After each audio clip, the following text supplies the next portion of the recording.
Hi everybody, this is Night Fear, and I want to welcome you to my very first book review.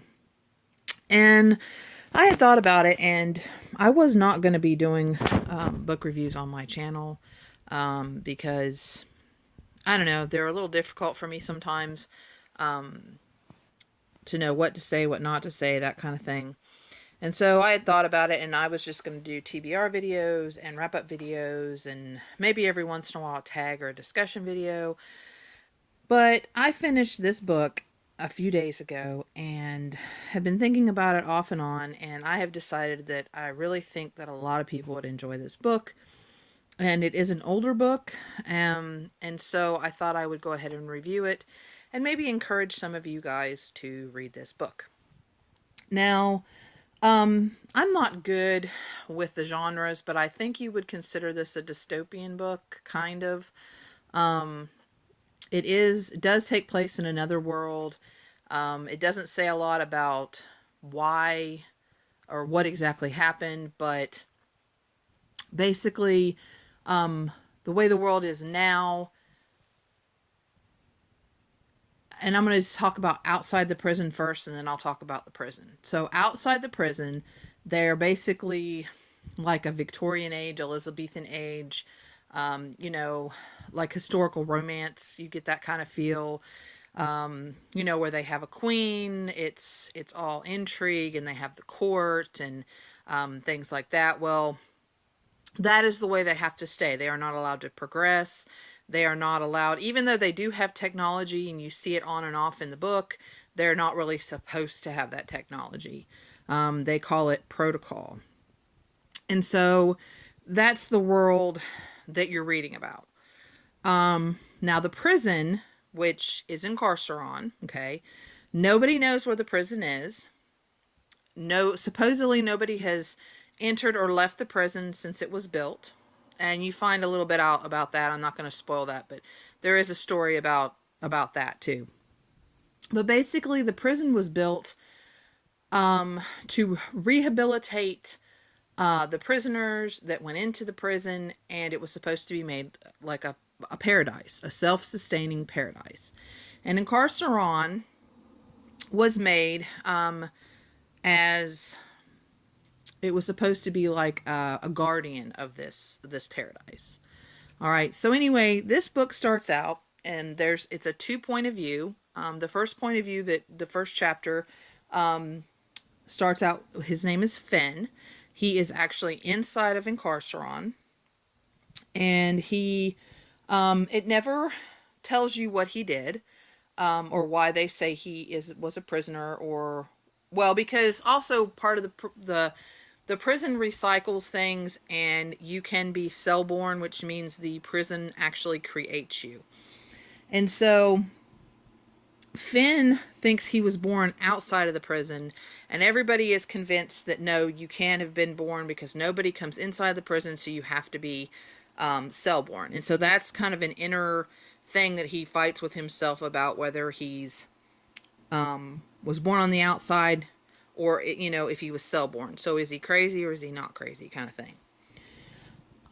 He does have spells that are like almost like epilepsy kind of spells from the way they describe them, and he has visions. And I'm not going to say anything about the visions other than he has visions. He does have he is in kind of a gang. He has an oath brother. And then there is I think it's pronounced Sepienti, I believe.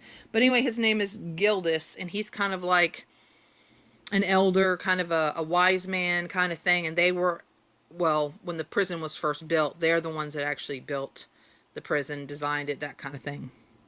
Okay, so then the second point of view is Claudia. She lives outside of the prison. Her father is actually the warden for the prison. She is very curious about Incarceron. She doesn't know where it is. She tries to find it, but she can't just come right out and ask her father, because he's kind of a scary figure, and you get that from the very beginning of the book. Now she also has one of the Sapienti with her. It's her teacher, her tutor. His name is Jared, and he has a lot to do. He helps her as the book goes along. And another thing you find out from the very beginning with Claudia is she is an arranged marriage. I'm not going to tell you who with. You can find that out on your own when you read it. Now, I wasn't going to tell you guys about this, but it actually does say something on the back about it. So they end up, both of them, Finn and Claudia, each find a key, and these keys actually link them. And they're both puzzled about where each other is. She figures out first that he's in the prison, and they don't really believe that she's on the outside, because in the prison, it's like there's a lot of people that believe that there is no outside, and there's a lot of contention on, why the prison was created, what's going on with it, and that kind of stuff. Now, like I said, Incarceron was built kind of as a paradise. At least that's what it was supposed to be. But through the years, something went wrong. And it kind of alludes to it in this book. There actually is a second book. I haven't read that one yet, but I want to get that one and read it, and maybe it tells a little bit more about how Incarceron was created, what happened, why things are the way they are now. But Incarceron he's all-seeing, I guess. But they talk a lot about red eyes, and that's Incarceron watching you, and it controls everything. It doesn't want anybody to escape. It chooses who lives, who dies. It's very, very, very evil. You just get that sense about it as you're reading the book. But I just really enjoyed it, and it's there isn't any sex. There really isn't romance in it. It's a kind of like a puzzle about trying to figure out how that Finn and his friends are going to escape, and in Claudia, and how she's going to escape her arranged marriage, how she's going to help Finn. It's such a good book, and the writing, is so well written. It's really easy to read. It's not confusing, and it's really cool because at the beginning, hold on, I'll show you. And of course, okay, see at the beginning of the chapter, every chapter has one of these boxes, and basically what that is diaries, memos, things like that from the people that actually created Incarceron.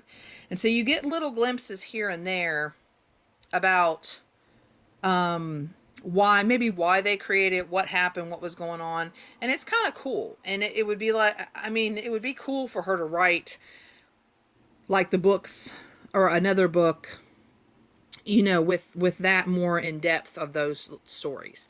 And maybe the next book does. I don't know. Like I said, I haven't read it yet, but I'm really, really, really excited for you guys to read this. If anybody has read this, let me know what your thoughts are. And maybe we can discuss it a little bit more. And if any of you have any suggestions about how I can better do a review for next time I'm inspired to do a review, let me know down in the comments. Like I said, I wasn't sure what to say, what not to say, that kind of thing. Let me know if you're now inspired to read this book from what I said, because that's really what I want to do. I want to inspire you to read this book, because I really think that it's a good book and that a lot of people are going to enjoy this. So that's all I have for you guys today, and thank you so much for watching. Please be kind to each other, and I will talk to you next time.